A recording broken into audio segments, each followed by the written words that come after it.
going to start, Your Royal Highness Prince Turki Al Faisal, from the file that is the most heated recently and which may have taken the attention of everyone that is following the news and of all politicians. The American-Iranian nuclear agreement, or the Iranian nuclear agreement with the major countries. Do you have in the Kingdom of Saudi Arabia a conviction that this agreement eventually will lead to Iran giving up its nuclear ambitions? In the name of God, the compassionate, the merciful, thank you for this invitation. Before I respond to your question, allow me please to recall, along with my dear colleagues here, that ever since 9 years, His Royal Highness Prince Saud Al Faisal has attended such an event, and he said the following, what I'm going to quote now: the regional framework of the security that absorbs all of the countries of the region is considered the optimal and best guarantee for security and stability in the Gulf. And this framework should be based on 4 pillars represented in each of the countries of the Gulf Cooperation Council, and Yemen and Iraq and Iran. Therefore, no doubt that any means or any way to eliminate any mass destruction weapons from the region is welcomed not just by the Kingdom of Saudi Arabia and its people, but all of the countries of the Gulf Cooperation Council. And similarly to what all the countries have said in the Gulf Cooperation Council in their declarations about this agreement, that it is still an interim agreement for a period of 6 months, while we are looking forward for a permanent and stable solution, will comprise not just Iran, but all the countries of the region that do have mass destruction weapons. Based on what you have said, I would like to address Mr. Tim Kaine. You have heard what His Excellency has said. There may have been some skepticism. There may have been a trial period of 6 months. Are you sure in the United States of the Iranian intentions towards giving up what is being named as their nuclear ambitions? That's a very good question. And let me first just say how glad I am to be here at this dialogue and in Bahrain with so many allies. And 2 thoughts as a preface. I know many of us are thinking today about the great global citizen Nelson Mandela. What a wonderful leader. We can all be inspired by his peacemaking. And I also want to offer my condolences to those who are here from Yemen because of the serious attack yesterday that demonstrates why we need to have conferences like this. You asked the question in a good way. Are we confident, or do we have skepticism about what Iranian intentions are? We do have skepticism. There is a need to build trust. I feel strongly that the interim proposal can enable us to do that, but we go into this with skepticism because of the history in Iran of making promises earlier and not necessarily following them. But the reason that the agreement, I believe, is an important first step is, first, it's not just an agreement with the United States, but it's an agreement with the P5+1, 6 global powers who are all around the table negotiating with Iran. Second, a number of the steps to the agreement, the disabling going forward of work on the Iraq heavy water reactor, the diminution of the 20% enriched uranium and its destruction, capping of additional uranium at 3.5%, the agreement not to increase the number of centrifuges, a number of the items of the deal, in my kind of layperson's view, stretches out the time that Iran would need to move toward nuclear weapons first. And second, the decision to have more intrusive inspections gives all of us a better early warning system when combined with the intelligence capacities we already have to determine whether Iran is moving toward nuclear weapons. Those 2 features, rolling back the program to create more of a time gap and having a better early warning system to determine their intentions, are exactly the things that we need to have in order to gain confidence. But we're going into it with our allies and with our colleagues with our eyes open, with a healthy sense of skepticism. At the end of the day, however, our goal is a consistent one, is a unified one, that it would be a very bad thing for the region and the world for Iran to have nuclear weapons. There's only two paths to make that happen, a diplomatic path and a military path. And we would all prefer a diplomatic path, and so we will pursue it in good faith with that appropriate sense of skepticism. معالي الشيخ دكتور محمد صباح السلام الصباحي. Your Excellency Sheikh Mohammed Al Sabah, apparently the U.S. is offering the peaceful solution for the use of force, as Ms. Tim Kaine has said. The Iranian Foreign Ministry from Kuwait a few days ago has said that this agreement will not be at the expense of any country in the region, and that it will be for the benefit of the security of the region. Do you trust what is being said, that this agreement will actually be positively reflected on the stability of the Gulf and the Middle East? We are the people from the desert. We have learned from this desert what is called the inevitability of the desert, which means like running after the mirage is something fatal. We must be sure of what we see, that it is a reality and not just a mirage, because our existence and survival depends on that. Therefore, as we always say, that suspicion is useful sometimes. What we need is to assert the translation of these nice words that we have heard from the Iranian foreign minister and from others.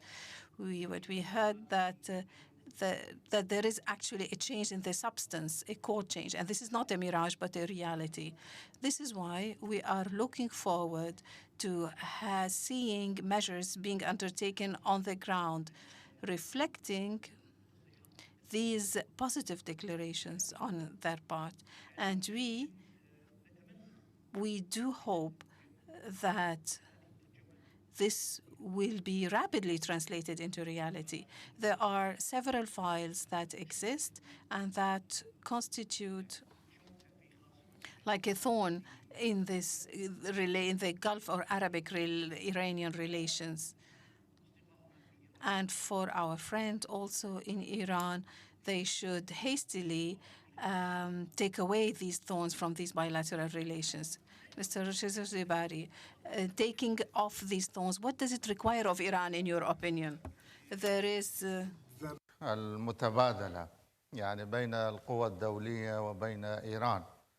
And there is a great deal of mutual skepticism between us and between Iran. But after that agreement, and of course, depending on our modest collaboration and contribution, as Iraq hosted one of the meetings of the major +5+1, we were contributed in reaching this interim agreement. However, we believe that this agreement, we cannot go back from it. It is true that it is an interim period for 6 months in order to test the intentions. However, there is a mutual desire and a common desire between the major countries and Iran in order to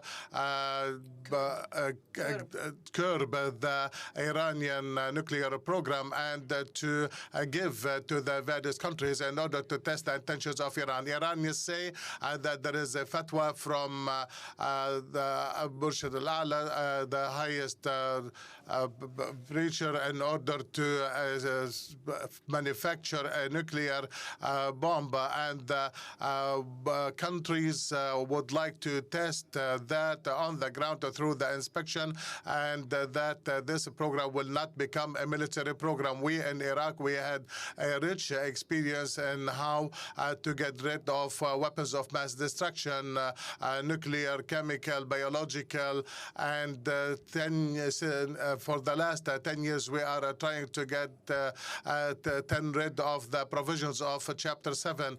Therefore, I believe that the Iranians have reached a conviction that it is for their best interest to make up with the international community as a result of political and economical pressures, and also the Western countries, on the other hand, do not have the appetite to create other conflicts and contention in the area.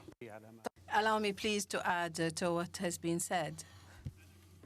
Me, as a citizen, and not as a public employee, because I'm not a public employee, I also have some suspicions or certain skepticism Well, I'm a bit dubious of the fact that the method of negotiations of 5+1 with Iran lacks a very important factor, which is the countries of the Gulf Cooperation Councils. So the 5+1 should become 5+2, actually, for negotiating with Iran. Why, in your opinion, is it that they haven't been invited? I really don't know. I'm not a public employee, so I do not know the reasons for that. But I believe that this constitutes an element that we must stress in the countries of the Gulf Cooperation Council, because eventually we are the ones that will be affected by anything, whether it is a military event or any nuclear leakage or any earthquake that may hit any of the sites in Iran. The other thing also that my dear brother Muhammad has mentioned is that these thorns that are somehow obstructing the relations between Iraq and the kingdom, no doubt that we are now facing a big smile by the Iranian leaderships in the way they're dealing with the Gulf. However, some other factors in Lebanon, for example, they say the Iranian man is in Lebanon accuses the Kingdom of Saudi Arabia of being the one behind the explosions of the Iranian embassy in Beirut. So how can we deal with that, where the Minister of Foreign Affairs of Iran can say that Kingdom is an important country and that we should rectify our relations with them? Allow me to interrupt you. Do you believe that this is quite an exchange of roles only? I don't know, really. This is one of the things, like Odir Muhammad has said, we must ascertain the truthfulness of that. Mr. Reagan always used to say, you should trust, but verify because you give your full trust. So this is something that should take place regarding our relations with Iran. Could we just add simply that we do believe that when things related to the North Korean program, there were meetings being held with the neighboring countries of North Korea. They were all present in the room, and they all had a seat at this table. But when it comes to the Iranian nuclear program, like His Royal Highness has said, there is no presence, not just for the Gulf cooperation, but for the whole region in general.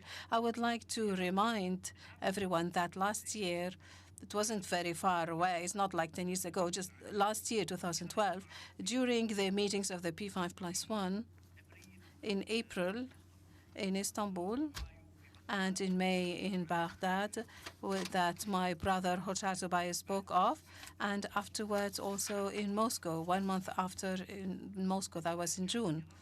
The Iranian side put forward a proposal for steps, for implementation steps, 5 steps to implement an agreement between P5+1 and Iran.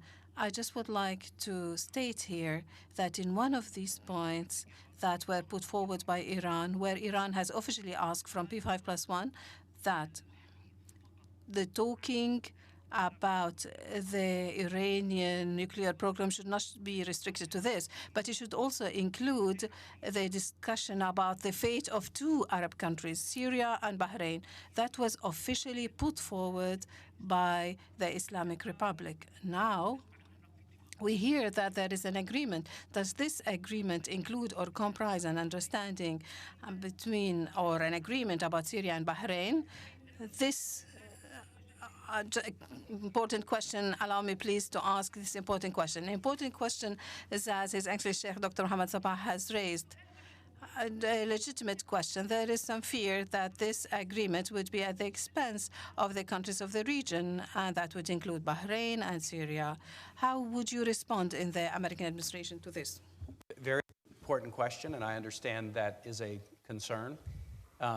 It is very important, I think, to state that America recognizes that it is not solely Iran's nuclear ambition that is a source of tension in the region. This is not a negotiation over Iran's nuclear program with the intent to find a good deal and then say, fine, that's the only issues we need to worry about. There are serious issues with Iran's adventurism and challenges in the region that destabilize governments both near and far. And the United States completely understands that. We do feel like we will have more ability to influence that positively by having some diplomatic ongoing discussion than the 30-year freeze that we were underway. But I do think that the way that you mentioned it, the thorns in the relationship, it's more than just one thorn. The nuclear program is a significant one. Finding a deal on that will make the region and the world safer if we can. But it is not the only issue, and we understand it too. And we also understand, is there some concern that in the negotiation, are we attempting to find a deal there and then move beyond? And that is not the case. This negotiation is just about the Iranian nuclear program.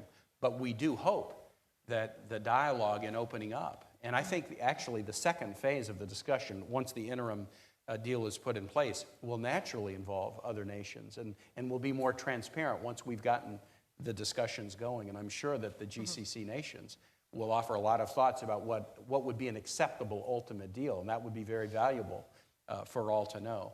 But we do understand there are other thorns in the relationship. We feel them as well. And this is not an intent just to find one agreement and then walk away. There are big challenges that we all have to deal with, challenges in Iraq that are significant, for example. الشرزباني لك كلمة. الشيء اللي تفضل به اخوي ابو صالح What Mr. Abu Sabah has said is correct. The approach that took place in the Iranian and the P5+1 negotiations was clear. There were certain attempts in order to solve all the problems of Iran with the whole world, with the Sunnis, with Syria, with other issues and the area. However, those negotiations, the focus was mainly on addressing the problem of the nuclear program. Now, in case there were other deals or other understanding out of that scope, this we did not hear from both sides. What we heard from both sides is that there is a focus on curbing this nuclear program during the 6 coming months and then to move to another phase. Now, both parties have went out from that agreement in a win-win situation, the 6 countries and Iran. But in order to remove the thorns, of course, this needs a mutual trust between both parties, Iran and the GCC countries and the countries of the area. My opinion, because it is not impossible to have negotiations between the Arab countries and Turkey and Japan and Latin America and Australia and not having any political negotiation and informal discussions and negotiations in order to build up that relation. Iran is a country that exists here in the region, and there are a million Iranians that live in the Gulf countries, and Iran and Iraq, it is the country that cares most for Iran not to have a nuclear program. There is a great heritage which we are still suffering from our relation with Iran. Therefore, we need to have a mutual trust. Of course, we need to have a consistency in our statements and in our discussions, and we also must force them in order to adopt practical and realistic policies. Your Royal Highness, in this case, to what would you relate the improvement of the Iranian-Saudi relations primarily? We have spoken about a number of thorns that His Royal Highness spoke of. So this Iranian intervention in the affairs of the Arab countries, whether in Iraq, as some would say, or in Bahrain, and also in Syria and Lebanon, also without any solution to the 3 Emirati islands occupied by Iran. The Emirates have put forward more than one initiative and submitted this also to the international arbitration, but Iran didn't give any concern to this initiative. Can we talk here about good intentions if all of these issues cannot be resolved?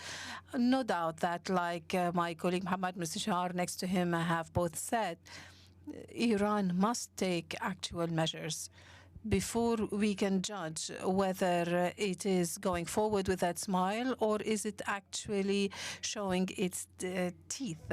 So there is a proposal that we must put forward in that we do have prior examples of international relations that have been in quite a tense situation, and the people in that tense situation did reach quite an understanding or a certain understanding which made them produce a kind of stability and development in that relation, like the Helsinki initiative that took place between the Europe and Canada and Iran.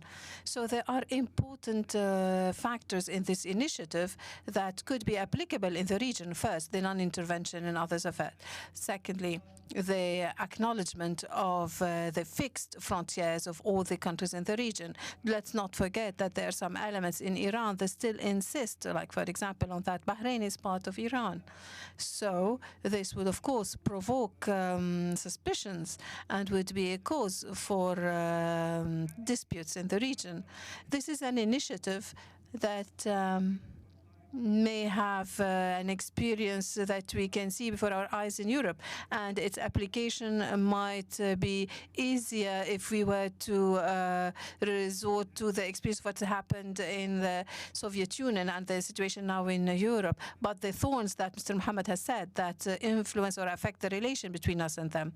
Like, for example, you have more many television stations and radio stations that are being broadcast from Iran, targeting Bahrain, Iran, and all of the Arab world. And they provoke disputes and sensitive issues in our Arab world. So why don't you just close them down?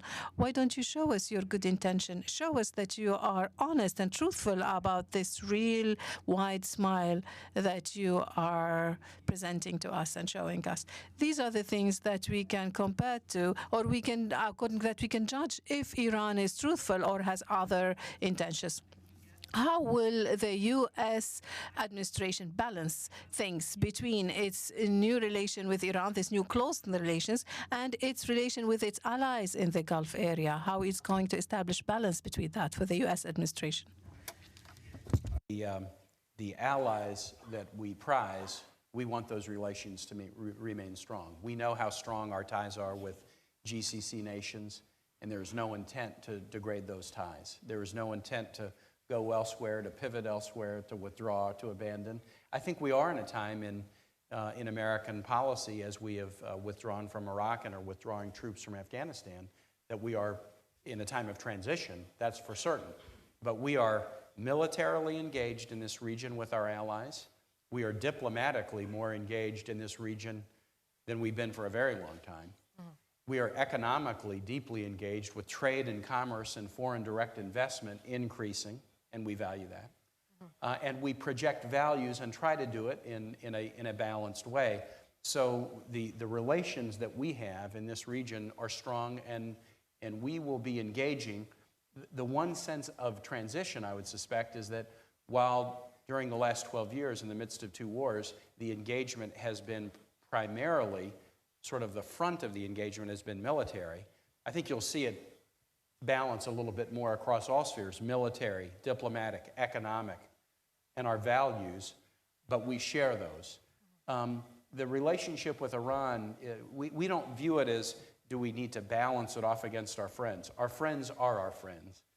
The relationship with Iran, the negotiation, is about finding a way to rid the world and the region of a very, very dangerous possibility, that possibility of nuclear weapons.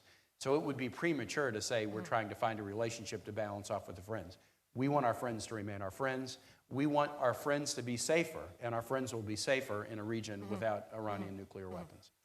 معالي الشيخ الدكتور محمد صباح السلام الصباح. Your Excellency Sheikh Sabah, based on what Mr. Kane has said, apparently there are no interests for the U.S.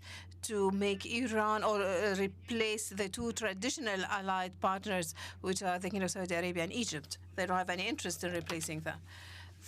this is actually something that gives us a lot of pleasure. We're very pleased to hear Senator Kaine saying that, and his presence with us today here, as well as the presence of the Minister of Defense, Charles Haven, confirms and asserts this strategic dimension and the strategic relation between the countries of the Gulf Cooperation Council and the United States. But we also hear sometimes that the impression would be based on the actual act, and talking about the repivoting towards the East, the Orient. And this is what has been said by our friend Hillary Clinton, the former Minister of Foreign Affairs.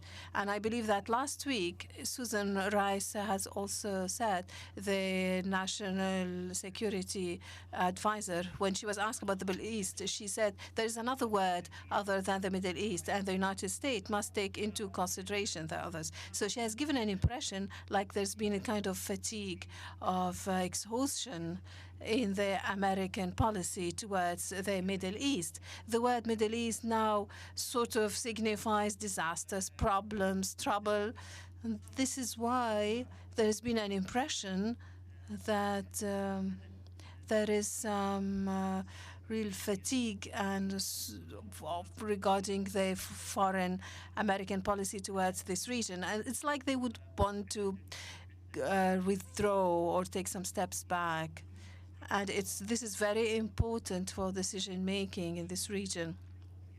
And here comes the fear when such an impression arises, and when another impression arises that there's been some sort of regression, some step backwards. At the same time, Moscow's Caesar is coming with all its force to the region, and the Chinese dragon and the European fortress also, they're being organizing with it, as if there's been a sharing of roles or an exchange of roles.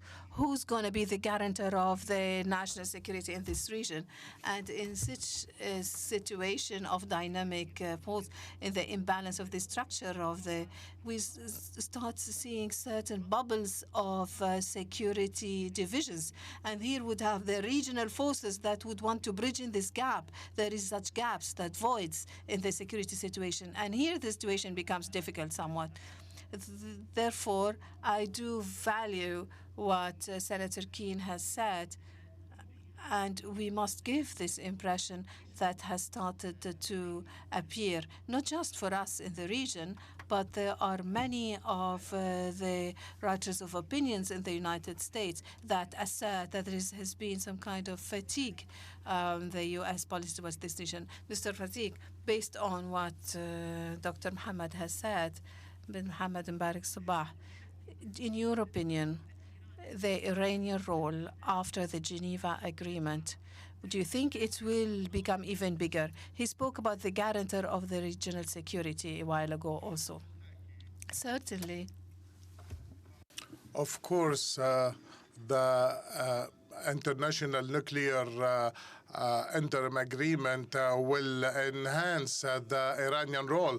But the question is, this role will be used for good or for bad? That is the question.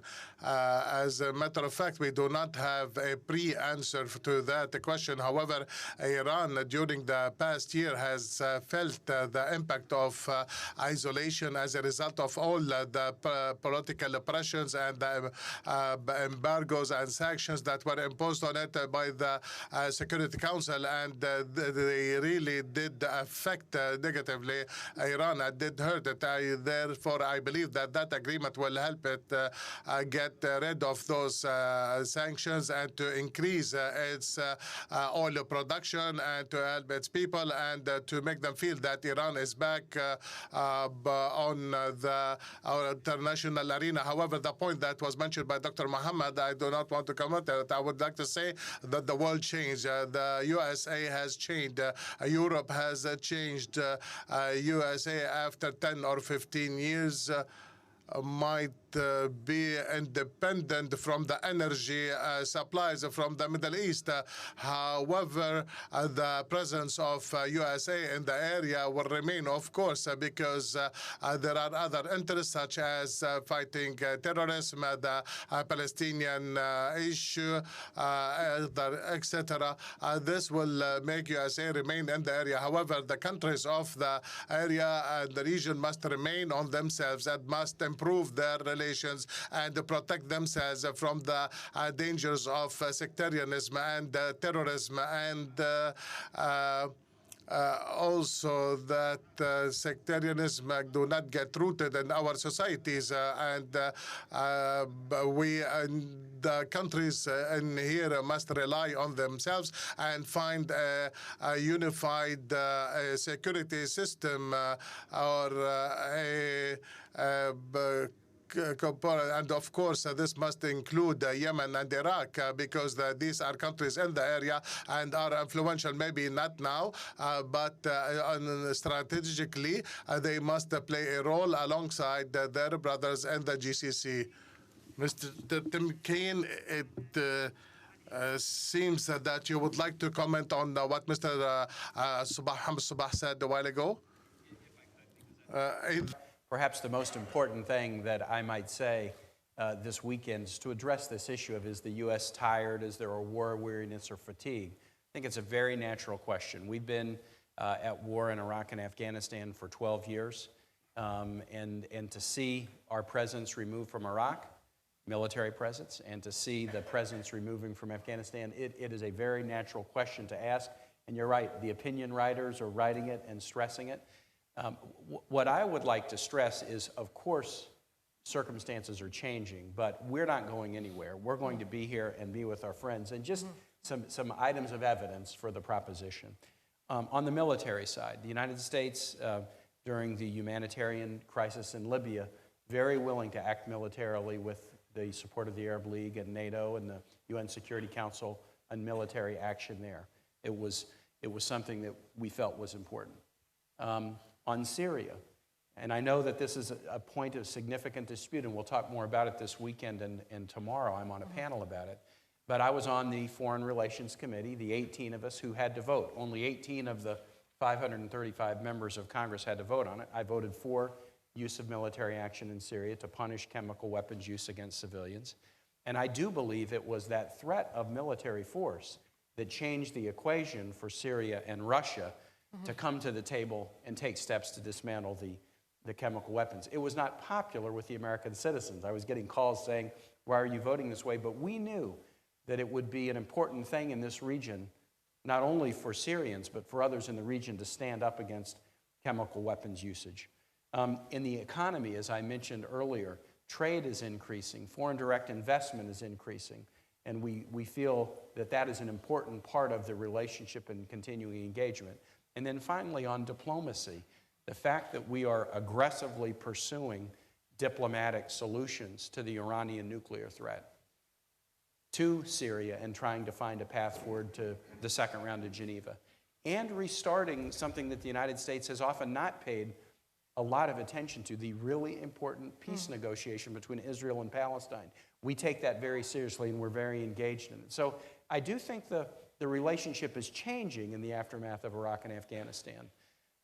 Even if we were to become energy independent, as you said, the Straits of Hormuz and commerce in this area are so important to the global economy that we will make sure that our Navy preserves those channels for the important allies that we have here and for the globe.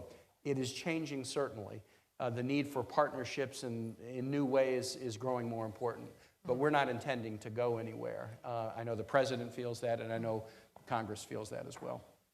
شكرا لك سيد تيم كين. أود أن ننتقل إلى الملف. Thank you, Mr. Kane. We're going to move on now to the Syrian file. You have mentioned more than once in your interventions the Syrian file.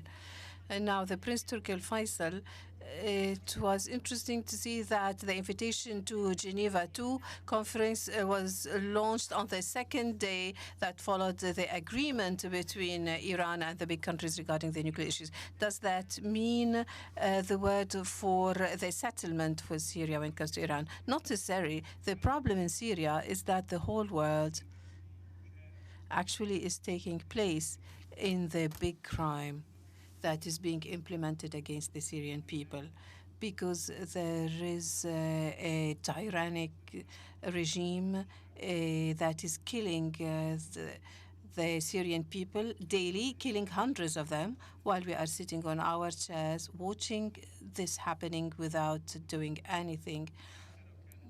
And even if the U.S., as my friend Muhammad and Senator Kane have both said, from its experience in Iraq and in Afghanistan, and with the popular opinion in the U.S. is against any military intervention, ever since the beginning of the Syrian cause, there hasn't been any request for the U.S. to send military forces to Syria. But to make sure that the Syrian opposition will be provided with a means to defend itself through the tools that the American weaponry have. This does not only apply to the U.S., but also to the European countries that have announced that they support and assist the opposition, but they haven't done that. We see today the Syrian people being killed, even after the disarmament and the removal of the chemical weapons from Syria. What is the difference between killing a Syrian with a chemical weapon or killing him with a plane or with a tank or with a missile? It all comes back to the same. So it would be more important than those organizing for Geneva II, that would be Russia and the United States, to say to this regime, you no longer have the ability to kill your people. Russia can play a role in that by stopping the assistance that are still being presented by Syria or provided to this killer, to this murderer. So what about us and the Arab Islamic people that are witnessing every day these horrifying scenes on TV and hearing the terrible news on the radio and hearing about these killings in Syria? Everyone is surprised of the international conscience, its silence, and the fact that it's not taking any action to put an end to these killings in Syria. Wouldn't there be any other solution except the removal of this regime under the penalty of Chapter 7 in the United Nations in any way possible? And we in the whole world should say to Russia that is supporting this regime, stop doing that. Otherwise, you will be subject to so many comments and measures and actions that will convince you to stop doing so.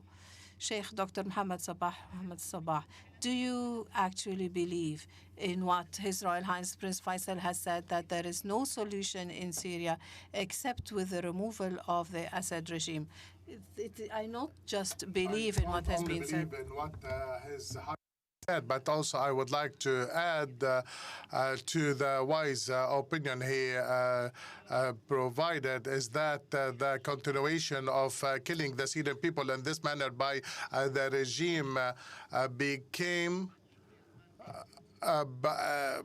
and rendered Syria an icon for extremist movement, not only in the Arab world, but also outside the Arab world. And now all these extremist movement, their goal became to come to Syria and to fight with different ideologies, and the Syrian opposition that is representing the moderate opinion and ideologies became gradually marginalized to the benefit of those terrorist movements and extremist movements. Therefore, it is in the interest of everybody and in the interest of all the regimes that support the Syrian regime currently to speed up and to stop this ground that is producing more and more extremist movements, and must speed up reaching a solution that will replace this regime with another one that can unite the Syrian people and safeguard the area from Afghanistan until Syria. Mr. So Iraq was one of the countries that were most harmed by these armed forces and groupings. What is the settlement that is the most accepted, in your opinion, for the Syrian file? Why this crisis has entered into its third year, actually. There is a very big difference between the desire and the ability. Everyone wishes to see this regime changing and to see it changed by the Syrian will. And I believe that this is a desire that every Muslim and every Arabic citizen that watches these massacres and violations would want to see it realized. However, if we look at the capacity, we must believe that there isn't an international will, as the events have proven, and also as the red lines have been transcended to intervene to change the regime. This is something that did come to an end. There are some specific arming processes for the opposition, but this is being transformed into a long-term exhaustion war that may not decide on things. It might continue for years, but in this formula, the abilities and capacities of the regime are still stronger, still being supported and owned by regional and international bodies openly so. Also, the widespread phenomena of terrorist networks and these extremist groups that now have the upper hand, actually. We in Iraq are suffering from the implications of this crisis daily reflected on our security, on our interests, on our borders, and even some of the organized groups have made of Iraq and Syria like one front, like the Organization of the Islamic State in Iraq and the people. We could not unite these two countries, but mashallah, they did do that on their own. They are uniting us in their own way. So honestly speaking, we are for finding a peaceful solution and settlement. There aren't any military solutions presented, or the countries can be free to support the opposition, to arm them. But when we actually look at the long run, for me, what is being presented for Geneva II, there isn't a deal being made between the nuclear agreement and Geneva Declaration. No, negotiations about Geneva II have been ongoing for some time, actually, and Geneva II may not lead to any magical solutions at all. However, it may provide a political framework for all parties concerned. That may be, certain things may be built on that, but would it remedy the daily sufferings of the Syrian people in terms of killings and homelessness? Not at all. For us in Iraq, now, the Arab media may not remember this, but I would say that we were the most harmed by the former practices of the Syrian regime. We have 240,000 Syrian refugees on our territories in Iraq, and we have quite an interest to see a settlement occurring in Syria, because that is directly reflected on our interests, and because this aggravates sectarianism, terrorism, extremism. But the problem is that the regional forces may intervene, but they are not able to decide on things or to lead these operations in the field to come up with the needed result. Therefore, I would say that violence and confrontations will continue, and this war of exhaustion will continue, and you will see areas taken over by the Free Syrian Army, by the Islamic Front, etc. On one day, on the second day, they will be taken over again by the forces of the regime, and so on. So actually, the solution would be a political solution in the light of Geneva II, with the involvement of all countries concerned, with the involvement of Saudi Arabia as an influential and important country in this matter, and a country that is very much concerned with the security of Syria and of the region, and other countries, in my opinion. Mitch Kane, based on what Mr. Hosher Zobari has said, he's mentioned, of course, the issue of these armed groupings that are quite widespread now in Syria, some of which are linked to Al-Qaeda. Why is it that the American administration has resorted to opening some communication channels with some of these armed groupings at this time, which is something that was not before well accepted by the U.S. administration? I'm not the diplomat doing those discussions, but I do know this. The administration and the American people feel the same anguish as was shared on the stage. We're not immediate adjacent neighbors, but we see the same slaughter. We see the horrific circumstances of Syrian citizens. We see the numbers of refugees. The United States is the largest contributor to humanitarian aid for refugees in Syria now. This is a very, very complex situation, and we are looking diplomatically to find any way we can to bring about a peaceful resolution. The point that was mentioned, there isn't a military solution in Syria. There isn't one. There might have been a military solution before the chemical weapons deal, sadly, and it would have been a military solution in Assad's favor, because once Assad showed a willingness to use chemical weapons with impunity, that would have created such an unlevel playing field that might have been an opportunity for the regime to win militarily if they had been allowed to continue. The removal of chemical weapons from the battlefield, I do think, makes it a war of exhaustion, a stalemate that is dynamic, but that is a stalemate. But the stalemate, as painful as it is the circumstance where we are most likely to be able to get people to the table for purposes of negotiation. And that's what we're looking for. So the announcement on November 25th that Geneva II would start again in January, again, let's be as skeptical about Geneva II as we are about Iran's intentions with the nuclear program, and yet there's no substitute for it. I was reading a comment recently by the Orthodox Patriarch in Syria saying, I'm skeptical, but let's go to Geneva. What else can we do right now to try to find, as you say, those first meetings won't produce a solution, but it might create a political framework for further discussion. And we want to engage anyone about being involved in those discussions if we think it can lead to a negotiated outcome. سمو الأمير تركي يعني يبدو أن لا حل إلا بالذهاب إلى جنيف كما Prince Turkey, apparently it looks like there is no solution except going to Geneva, like Mr. Finken has said. What if Assad were to remain in the transitional period? A question that is being asked. 2 years ago, we may have somehow excluded this question, but now in the third year of this crisis, this question is being raised, especially that the Syrian officials are always asserting that Assad is the one that will be leading the transitional phase. We have heard 2 days ago the information minister of Syria saying this. I'm really surprised about this. And for those who are wondering what we should do is that we should refuse that the Assad will take part. Who is organizing and responsible for Geneva II? Russia and the United States. Can't Russia and the United States say no to the Assad, do not come?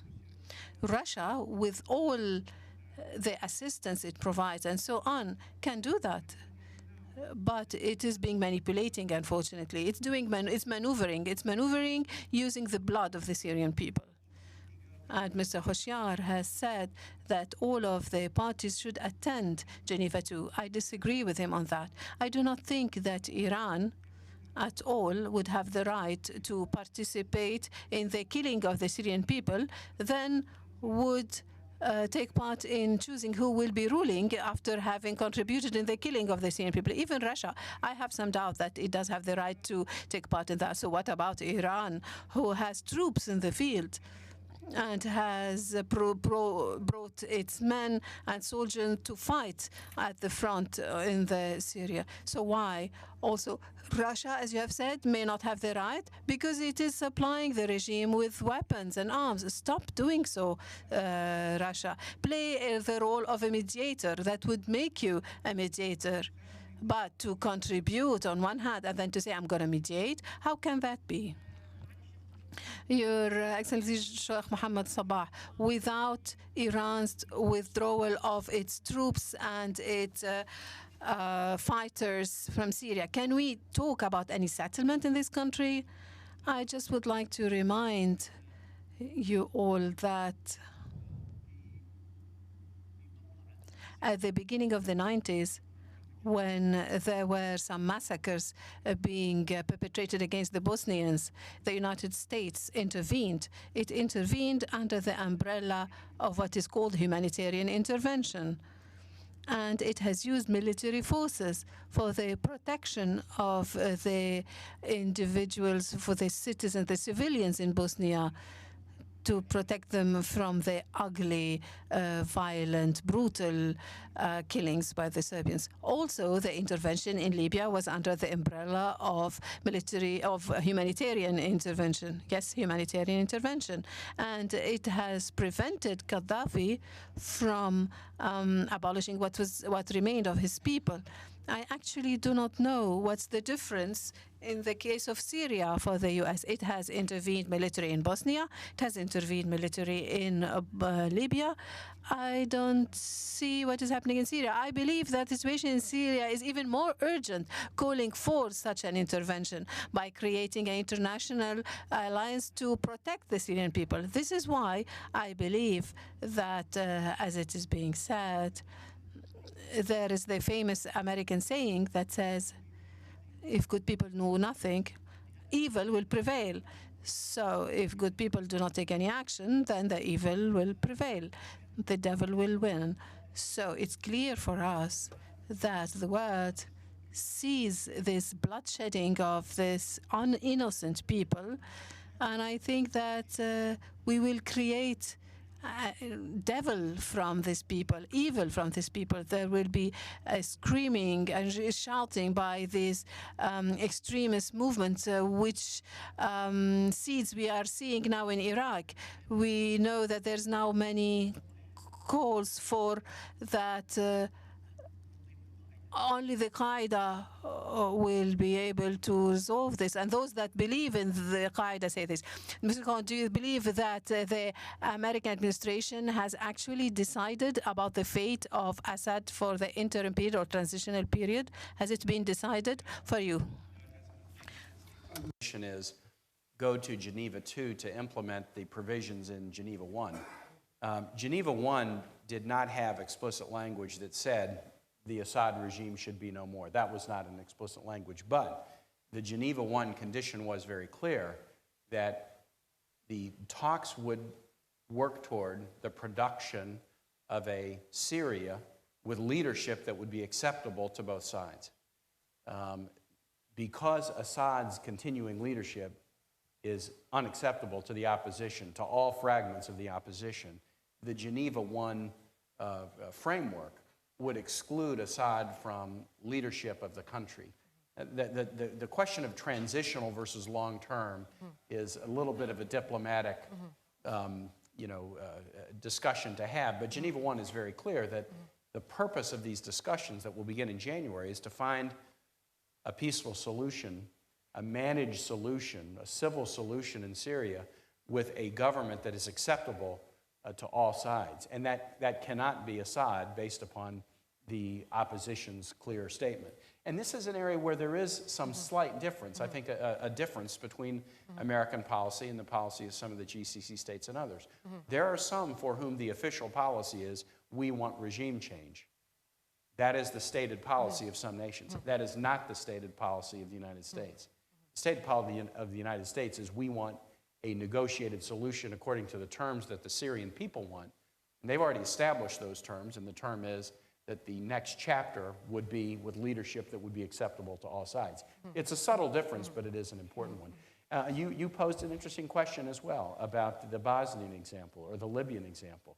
The United States did, after a long period of delay, intervene with airstrikes, 80 days of airstrikes in Bosnia, with significant international support for that. And similarly in Libya, with significant support of NATO and the Arab League. Syria has been different. In Libya, you had UN Security Council resolution. That's not been the case in Syria for the obvious reasons of Russia and China choosing to veto.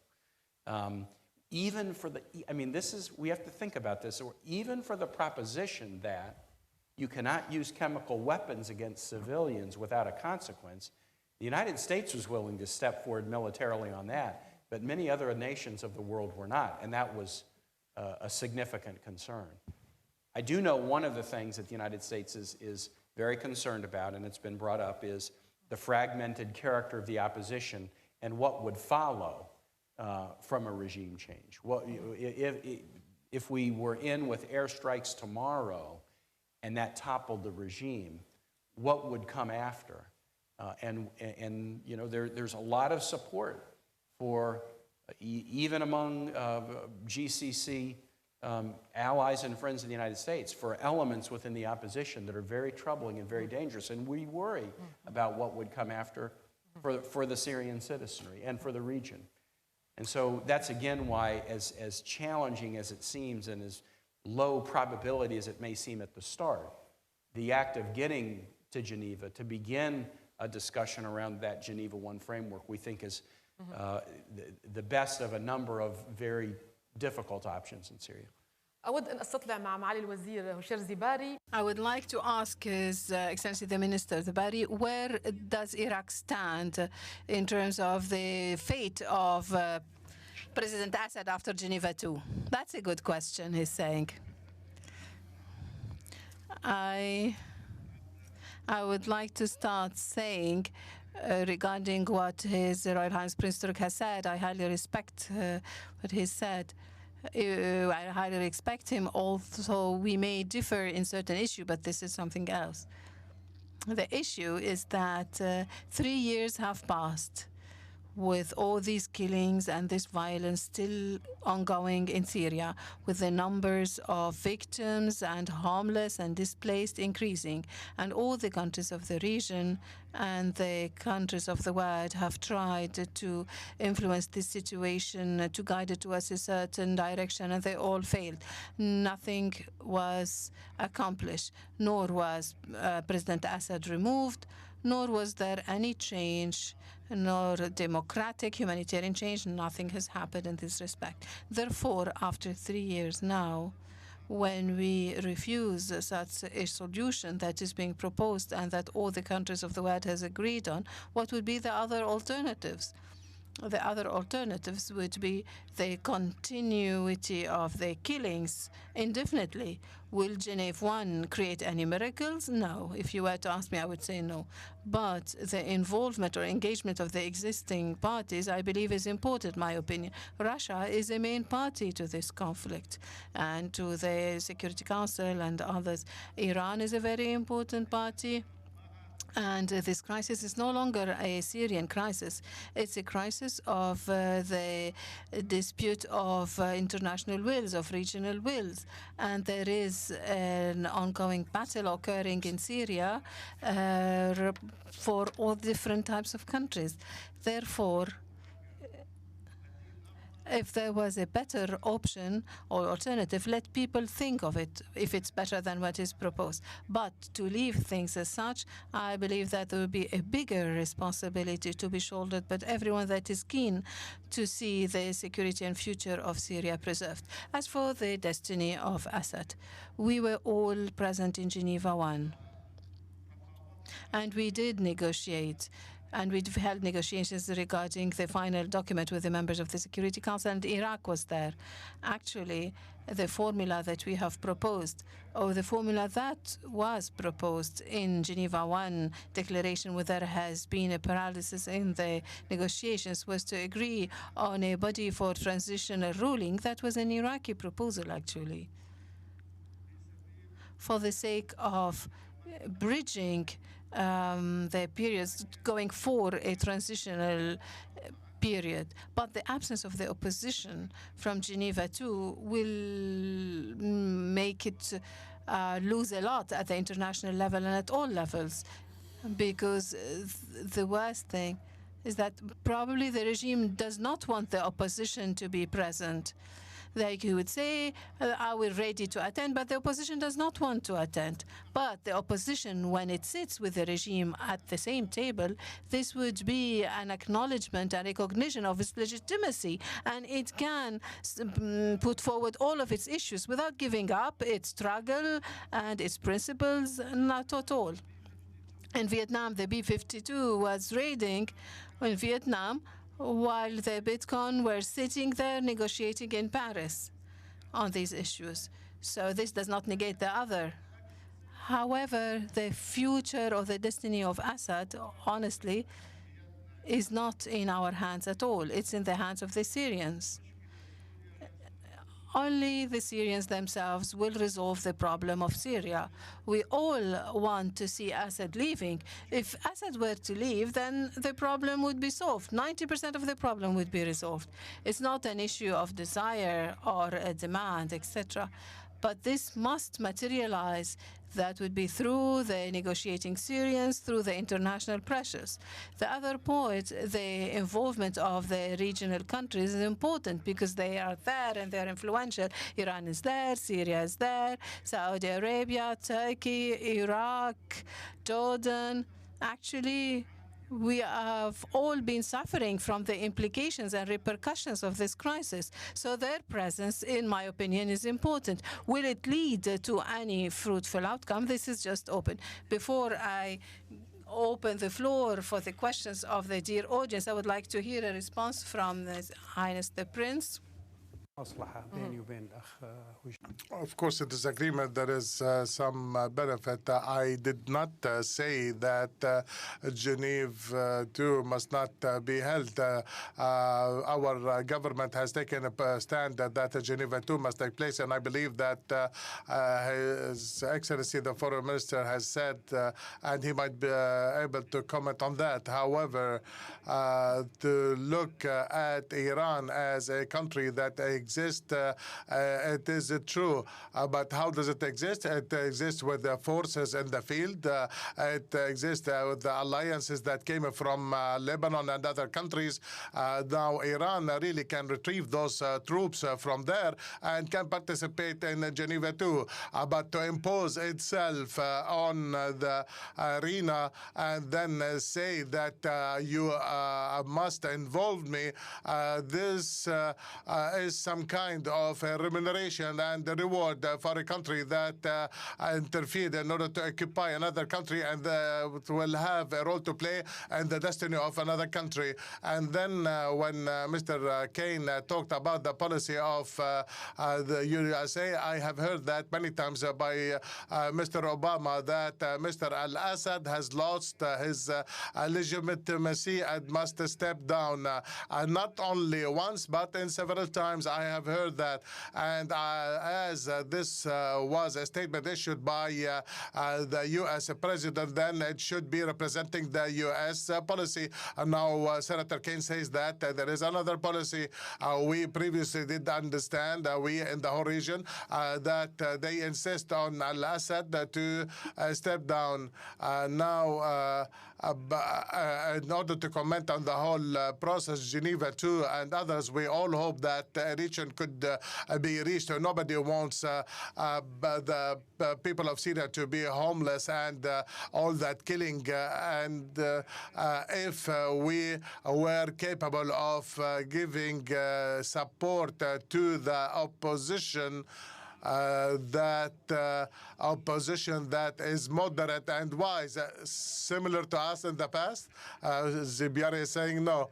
The opposition that will look at Syria in a comprehensive and inclusive manner, that will give the opposition the power and the respect in the eyes of the Syrian people, because the Syrian people is looking for such kind of a leadership that will be representing the nature of the Syrian people. The Syrian people are not violent by nature. On the contrary, if they found from the opposition that it is able to protect them from this slaughtering and from that killing, from all that weapons, they will be surrounding this opposition. So this is something that need to be taken seriously. Thank you, Your Royal Highness. We only have 9 minutes. We will allow for 2 interventions. Go ahead, madam. My name is Bari Alameddin. My question is addressed to His Royal Highness Prince Turkey. We're friends, Mrs. Bari. I totally agree with you. There's no problem about that at all, like always. Your Royal Highness, you have spoken about that there are 5 TV channels or more in Iran dedicated to spread hatred, and not just in terms of religion, but also in other issues. There are also similar ones in Lebanon, in the southern quarter. Do you believe that you and the Gulf Cooperation Council and the other countries should you do more in terms of the media strategy, in that there is no one to respond to what is being broadcasted? Another question to Minister Diplomacy. Would the great diplomat, would he do any attempts between Iran and the GCC countries to somehow bridge any differences? I do not think that the Gulf Cooperation Council countries will follow the same style of these channels and responding to them, because they include a lot of lies, a lot of imaginary things being broadcasted. And fortunately, our people do not like such things. However, these channels, they just express some trends of the Iranian leadership towards us. This is why I've asked the Iranian to close these down, the Iranian leadership. Also, but for us to do similarly and to have channels to do the same, I don't think we will do that. The channels that we have play a very important role in responding to these channels without a need to follow the same style that they do.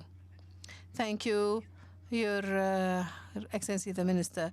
This is Bara. We are always at the service of our friends in the Gulf, but I don't think they need us, because they do have direct channels of communication with the Iranians, and they have diplomatic ties, and they're always in communication with them, and there were visits, exchange. On the contrary, they were the ones to advise us, that they told us the best thing that you should do is to reconcile your relations with the Kingdom of Saudi Arabia, to reconcile with Saudi Arabia and to re-establish relations. And that was a good advice. But we are here at the service of all the people.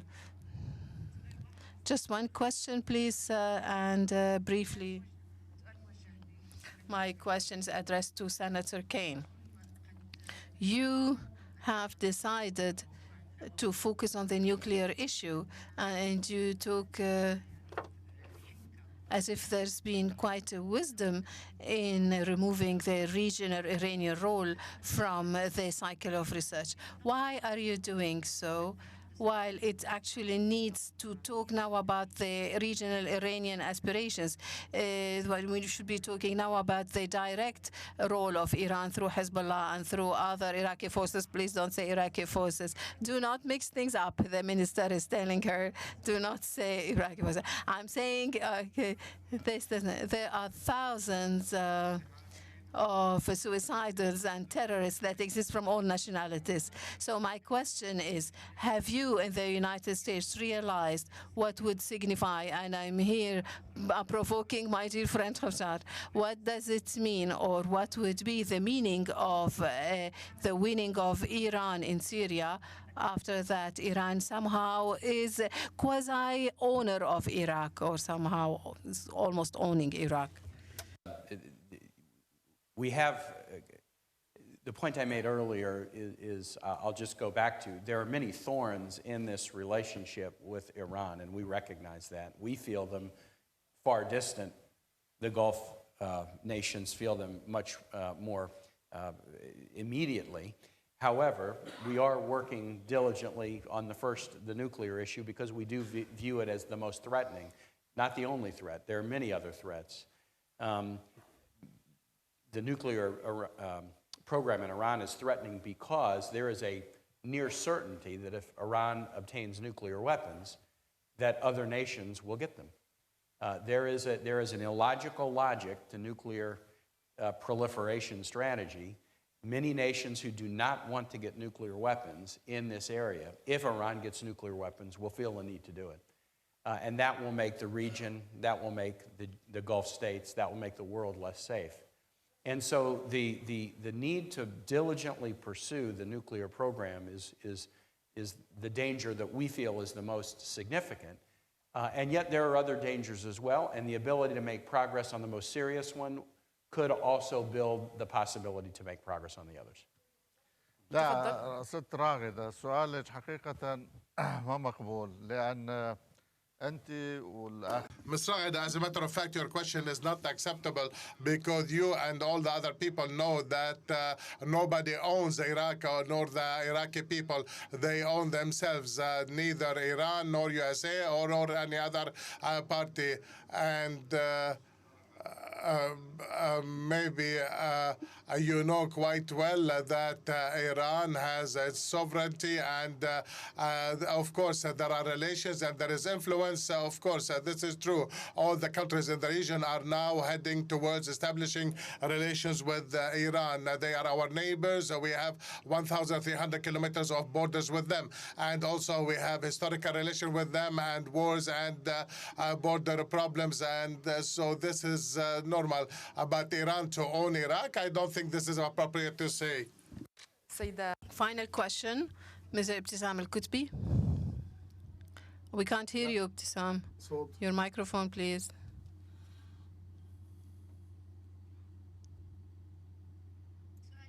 My question is addressed to Senator Kaine.